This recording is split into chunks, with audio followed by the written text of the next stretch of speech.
Hello everyone. तो आज मैं आप लोगों के साथ शेयर करूंगी tips and tricks for getting we back.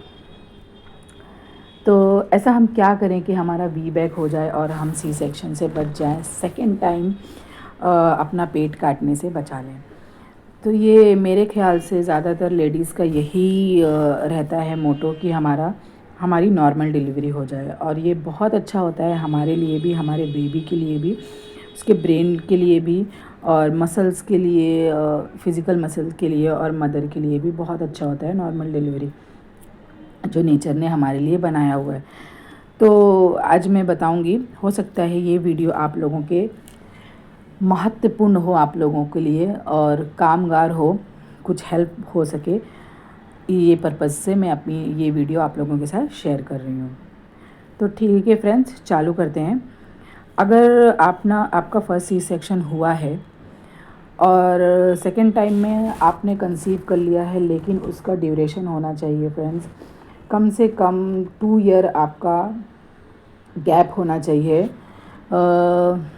While you are pregnant. मतलब जब आप कंसीव कर रहे हैं तो एटलीस्ट आपका जो पहला बेबी हो वो 2 साल का कंप्लीट हो जाना चाहिए। ये आपके लिए पॉजिटिव पॉइंट है। जब तक आपका बेबी सेकेंड डिलीवर होगा तो आपको 3 साल ऑलमोस्ट हो जाएंगे, या 3 साल होने वाले होंगे। तो ये गुड इनफ है एक ड्यूरेशन हमारे टाँकों के लिए, जो हमें सी सेक्शन में लगे हुए थे। तो उनके लिए ये बहुत अच्छा है, जो हील हो सकेंगे, मज़बूत हो सकेंगे, और डॉक्टर भी हमें कोई इशू नहीं दिखाएगी कि आपका टाइम ड्यूरेशन कम है या फिर एंड ऑल दैट। बहुत सारे इश्यूज़ हो जाते हैं बाद में। तो हमें रिस्क ना लेते हुए एटलीस्ट गैप ना 3 इयर्स का रखो। ठीक है, ये तो मेन पॉइंट हो गया स्टार्टिंग का। फर्स्ट, जब हम कंसीव करते हैं उसके बाद अगर हमें कोई प्रॉब्लम नहीं है, हमारी बॉडी में फ़िज़िकल कोई इशू नहीं है, हेल्थ वाइज कोई इशू नहीं है, और हमें कोई बड़ी बीमारी ऐसी नहीं है कि जैसे हम दवाइयों पे चल रहे हैं, हमारा ट्रीटमेंट चल रहा है, उसके साथ हमने कंसीव कर लिया है और हम लोग वी बैक चाहते हैं, तो फ्रेंड्स हो सकता है थोड़ी क्रिटिकल प्रॉब्लम आ सकती है। बिकॉज़ हमें हेल्थ वाइज ना फिट होना बहुत ज़रूरी है। हमें कोई बीमारी, बीपी या शुगर या नैरो बोन या कुछ और बीमारी नहीं होनी चाहिए। और हमारा बेबी भी ब्रिज वगैरह नहीं होना चाहिए, बेबी का वेट ज़्यादा नहीं होना चाहिए, या फिर हमारा प्लेसेंटा जो है वो प्रीविया नहीं होना चाहिए, मतलब नीचे की तरफ नहीं होना चाहिए हमारा प्लेसेंटा, या हमारा प्यूबिक बोन है जो वो नैरो नहीं होना चाहिए, या फिर हमें ऐसी कोई भी इशू नहीं होना चाहिए जिसके लिए हमें बाद में फिर डॉक्टर रिग्रेट कर दे कि नहीं, आपका नहीं हो सकता है सी से वी बैक, आपको ये प्रॉब्लम है। तो पहले खुद को फिट एंड फाइन कर लें और सारे टेस्ट करवा लें। ओके फ्रेंड, आप में ब्लड अच्छा होना चाहिए, मतलब ब्लड की क्वांटिटी भी कम नहीं होनी चाहिए। बिकॉज़ जब हम किसी चीज़ के लिए परस्यू करते हैं, किसी चीज़ को पाने की कोशिश करते हैं ना, तो उस चीज़ के लिए हमें फुल रेडी होना चाहिए। ऐसा नहीं कि एंड टाइम पे हम सोचें और वो चीज़ अल्लाह की तरफ से हो जाए या ऑटोमेटिकली हो जाए, ऐसा नहीं होता है। उसे हमें खुद कोशिश करनी पड़ती है, उसके बाद हमारी हेल्प होती है, मददगार हमारे खड़े होते हैं, और अल्लाह हमारा जो काम है वो आसान करता है। लेकिन हमें उसके लिए मेहनत करनी पड़ेगी फ्रेंड्स। तो ये हो गई हमारी हेल्थ को लेकर। और सेकंड चीज़ हो गई, अगर आप थर्ड चीज़ हो गई, अगर आपको कोई प्रॉब्लम नहीं है, ये सब कुछ हो गया, आपने कंसीव कर लिया है, आपका गैप अच्छा है, आपका सब कुछ रिपोर्ट्स वगैरह अच्छे हैं, आपकी हेल्थ अच्छी है, तो फ्रेंड्स आपको ना एक बार अपने डॉक्टर से कंसल्ट करना चाहिए कि मुझे वी बैक चाहिए, मैं उसके लिए क्या क्या एक्टिविटी करूं, कैसे करूं कि मुझे वी बैक हो जाए और वी बैक मैं अचीव कर लूं। तो आपकी डॉक्टर, समटाइम डॉक्टर्स लोग तो नहीं बताते हैं कि आपको ये एक्सरसाइज करनी है, ऐसा करना है, वैसा करना है, ये डाइट रखनी है। तो एक काम कीजिए, आप है ना डाइटिशियन से भी मिल सकते हैं अगर आपको चाहिए तो। और आप एक्सरसाइज के लिए जो पेरेंटल, जो मटर्निटी एक्सरसाइज होती है, मैं नाम भूल गई हूँ, मैंने ज्वाइन किया था, वो भी लगा सकते हैं। वो लोग भी डॉक्टर ही होते हैं, तो आप लोगों को सजेस्ट करेंगे आपके अकॉर्डिंगली, आपकी प्रेगनेंसी कैसी चल रही है उसके अकॉर्डिंगली। तो आप हर चीज़ के लिए ना कंफर्मेशन होना चाहिए आपके पास कि आप क्या कर रहे हो, उसका प्रूफ होना चाहिए। ऐसा नहीं कि आप अपनी मर्ज़ी से कुछ भी कर रहे हो और फिर उसका रिज़ल्ट कुछ और आ जाए और फिर आपको उसका भुगतान भरना पड़े। तो इससे बेटर है ना कि आप रिसर्च करो, अच्छे से रिसर्च करो हर चीज़ के बारे में, और फिर देखो और उसके ऊपर अमल करो, ट्राई करते रहो। और खुद को ना एकदम एक्टिव रखो। ऐसे नहीं कि आप बैठे हुए हो तो बैठे ही हुए हो, और आप काम कर रहे हो तो काम ही कर रहे हो, आप सो रहे हो तो सो ही रहे हो, ऐसे नहीं। थोड़े थोड़े टाइम पीरियड के लिए ना आपको थकान तो होगी, because you are going to be a mother, आपने बेबी कैरी किया हुआ है और उसके लिए आपको एनर्जी डबल लगेगी, तो थकन होती है। लेकिन आप थकन को ऐसा वो मजबूरी मत बना लीजिए कि अब मुझे थकन हो रही है तो मैं काम कैसे कर सकती हूँ, एंड मेरे से नहीं होता है, मेरा ये पेन होता है, मेरा वो पेन होता है। आपको नहीं ऐसा करना है। अगर आप ऐसा कर रहे हो तो आप अपने साथ ही, अपने आप के साथ ही धोखा कर रहे हो, अपने आप को ही अंधेरे में रख रहे हो, क्योंकि ये करने से एंड ऑफ द रिज़ल्ट आपको नुकसान ही होने वाला है। क्योंकि ये मैंने करके देख चुका है मेरी फ़र्स्ट प्रेगनेंसी में।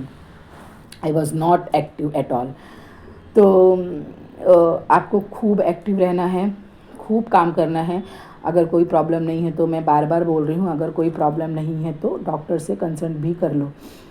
तो आपको खूब काम करना है। जैसे ही आपका तीसरा चौथा मंथ कंप्लीट हो जाए तो आपको अच्छा खासा काम करना है, घर के सारे काम करने हैं आपको। अगर जिम वगैरह जाने का टाइम नहीं है, एक्सरसाइजेज़ क्लासेस जाने का टाइम नहीं है, तो आप घर पे भी एक्सरसाइज कर सकते हो, योगा कर सकते हो।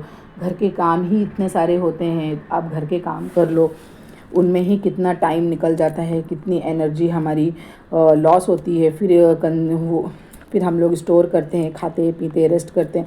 तो ऐसे ही अपनी साइकिल मेंटेन रखिए। और खान पीन में तो बहुत अच्छा, मतलब हेल्दी डाइट लीजिए, जैसे कि उसमें ड्राई फ्रूट्स भी होने चाहिए और उसमें घी वगैरह भी होना चाहिए, उसमें रोटी होनी चाहिए। और ऐसी डाइट ना लें, उसमें फ्रूट भी होनी चाहिए। और ऐसी डाइट ना लें फ्रेंड्स की ना जिससे आपका वेट एकदम एक्सट्रीमली ना राइज़ हो जाए, बढ़ जाए। उसकी वजह से क्या होगा पता है, अगर आपका वेट बढ़ गया ना तो आपको ना चाहते हुए भी जो काम नहीं होना है वो हो जाएगा। बिकॉज़ वेट बढ़ना आपके लिए वो नेगेटिव पॉइंट हो जाएगा, जिसकी वजह से आपको बहुत सारी प्रॉब्लम्स फेस करनी पड़ सकती हैं। तो अपने वेट का भी ध्यान रखिए, वेट को मेंटेन रखिए, ज़्यादा वेट ना बढ़ने दीजिए ड्यूरिंग प्रेगनेंसी। ऐसा भी नहीं कि अपने आप को वीकनेस मोड पर ले आइए, वीक बना दीजिए, नहीं। खान पीन अच्छा रखिए और हेल्दी चीज़ें खाइए, बाहर का कम से कम खाइए या फिर अवॉइड कर दीजिए पूरे 9 मंथ के लिए। चाइनीज़ वगैरह ये सब, बाहर का स्ट्रीट फूड, फास्ट फूड, सब अवॉइड कर दीजिए। बिकॉज़ आपका मोटो क्या है वो आप अपने माइंड पे सेट करके चलिए। तो ये हो गया हमारा खाना पीना। उसके बाद रेस्ट भी हमें चाहिए, हमें रेस्ट करना है। जब जब हमें रेस्ट की ज़रूरत पड़ती है तब तब हमें सब काम वगैरह छोड़ के रेस्ट कर लेना चाहिए। थोड़ी देर के लिए वापस से खड़े हो जाना चाहिए काम के लिए। उससे क्या होता है, हमारी बॉडी भी रिलैक्स होती है और वापस से एनर्जी स्टोर करके काम करने के लिए रेडी होती है। अगर हम एक ही जगह एक ही चीज़ पे लगे रहेंगे तो ना उससे फ्रस्ट्रेशन हो जाएगा और जो काम बन रहा है वो भी बिगड़ जाएगा। अपने आप को बिज़ी रखिए, ज़्यादा सोचिए मत कि क्या पता सी सेक्शन ना हो जाए, फिर से नॉर्मल ना अचीव कर पाऊँ। वो तो देखिए, कोशिश तो तुम कर रहे हो, बाकी तो सब अल्लाह के हाथ में है, लेकिन कोशिश करना हमारा काम है। अब हम कोशिश भी ना करें ये तो गलत बात हो जाएगी। तो इससे बेटर है आप रिज़ल्ट का मत सोचिए, आप बस मेहनत करते रहिए, ठीक है। ये हो गया हमारी हेल्दी रूटीन या फिर डेली रूटीन या फिर हाउस रूटीन, जो कुछ भी इसको कहिए, आप उसको मेंटेन करके आप वॉकिंग पे भी जाइए, बाहर निकलिए। ऐसे नहीं कि आपका घर बहुत बड़ा है, टेरेस बहुत बड़ी है, आपके घर में स्टेयर्स है तो आप वहीं चढ़ रहे हो उतर रहे हो, नहीं, वो भी करिए, लेकिन बाहर निकलिए, सुबह की एयर लीजिए, फ्रेश एयर में जाइए, राउंड मार के आइए एक। अगर आपको चलने में कोई प्रॉब्लम नहीं है तो एटलीस्ट 1 किलोमीटर 1.5 किलोमीटर डेली आप वॉकिंग कीजिए। जैसे जैसे आपको अच्छा लगता है, जैसे जैसे आपको कंफर्ट फील होता है, तो आप उसकी जो टाइम ड्यूरेशन है और जो किलोमीटर से वो इंक्रीज़ करते जाइए, और उससे भी आपको बहुत फ़ायदा होगा। हमारे मसल से जो वो स्टिफ नहीं रहेंगे और एक्टिव रहेंगे और लचीले रहेंगे, आई मीन फ्लेक्सिबल रहेंगे। ये हो गया हमारा वॉकिंग का रूटीन, ठीक है। और किताबें पढ़िए बहुत, मतलब तुमको जो किताबें पसंद है ना वो किताबें पढ़िए। अपनी रिलीजियस किताबें पढ़िए या फिर नॉलेज वाली जो भी किताबें आपको पसंद है वो किताबें पढ़िए। उसका भी इफ़ेक्ट बहुत अच्छा पड़ता है आपको, आपके माइंड को अच्छा लगेगा, आपको अच्छा लगेगा और स्ट्रेस फ्री रहिए। सबसे ज़्यादा ना टेंशन मत लीजिए। सबसे मेन बात, टेंशन लेना is not good for our health and baby's health. तो टेंशन सबसे कम लेना है, टेंशन लेना ही नहीं है, सबसे कम क्या टेंशन लेना ही नहीं है और खुश रहना है। अपने अतराफ का जो माहौल है, अपना सराउंडिंग है, वो भी एकदम पीसफुल रखना है, हैप्पी रखना है। ऐसे लोगों से मिलिए जिनसे मिलके आपको खुशी होती है, आपको अच्छा लगता है, आप खुश फील करते हो, सेफ़ फील करते हो, हैप्पी फील करते हो उनके साथ टाइम शेयर करके। तो ऐसे लोगों से मिलिए, ठीक है। अपने हस्बैंड के साथ अपनी बातें, दिन भर की बातें शेयर कीजिए।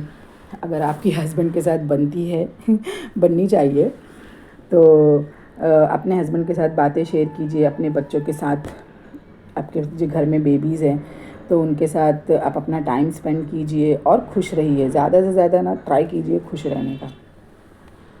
ओके फ्रेंड्स, तो ये हो गया। और डॉक्टर सबसे ना मेन बात है, आप डॉक्टर फाइंड कीजिए कि आपको वीबैक के लिए सपोर्टिव है या नहीं है। आपको रिसर्च, बहुत रिसर्च करना है। और मेरे से 2-3 लोगों ने पूछा है कि हम लोग नॉर्मल डिलीवरी के लिए क्या करें।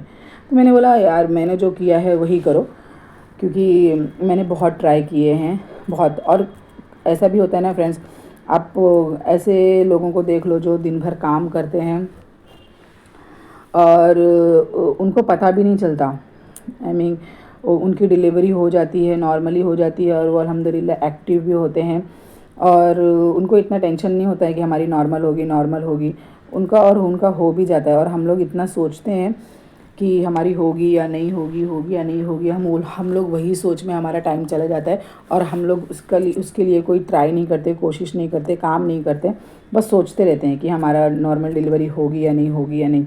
हमें सोचना नहीं है, हमें कोशिश करना है, हमें पढ़ना है, रिसर्च करना है, डॉक्टर फाइंड करना है, खुद भी ट्राई करना है। देखो हम जितना कोशिश खुद से कर सकते हैं ना उतना हमारे लिए कोई नहीं करेगा। तो इसलिए हमें खुद के लिए खुद काम करना होगा। तो ये हो गया फ्रेंड्स। और बस अपने आप को एक्टिव रखिए, पूरे 9 मंथ खुश रहिए, ट्राई करते रहिए, अच्छे से अच्छा खाइए, अपने आप को हैप्पी रखिए, मोबाइल का यूज़ कम कीजिए और टीवी वगैरह जो मतलब नेगेटिव चीज़ें हैं वो कम देखिए, पॉजिटिव चीज़ों के साथ ज़्यादा रहिए, ज़्यादा टाइम स्पेंड कीजिए। बस यही अपनी डेली रूटीन को अपनाइए, देखना इंशाल्लाह आपका भी वीबैक हो जाएगा।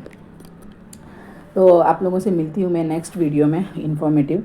तो ये वीडियो अगर आपको पसंद आई हो तो do subscribe, share and like. Thank you, be happy.